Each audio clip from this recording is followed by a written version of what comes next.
Can I refuse an employment credit check? If you're in the process of applying for a job and the employer asks for a credit check, you might be wondering if you have the option to refuse. Let's break down the details to help you understand your rights and the process involved.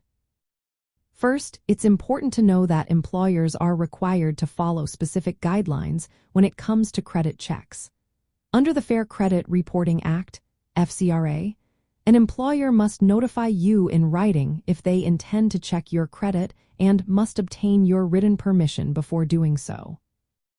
If you refuse to give your consent, the employer cannot proceed with the credit check. However, this refusal could potentially impact your job application. Employers often use credit checks for certain positions, especially those involving financial responsibilities, law enforcement, or roles that requiring access to sensitive information. In some states, the use of credit reports for employment decisions is restricted or even banned. For example, California, Oregon, Washington, and several other states have laws that limit or prohibit the use of credit reports in hiring decisions, unless the job falls under specific exceptions like banking or law enforcement.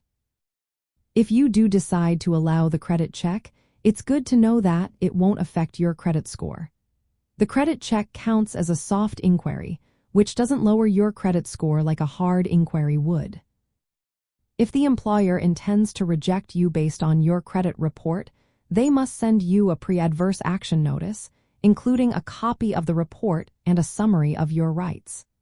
You then have a reasonable period, usually 3 to 5 business days, to respond and dispute any incorrect information. In summary, while you can refuse an employment credit check, doing so might affect your chances of getting the job.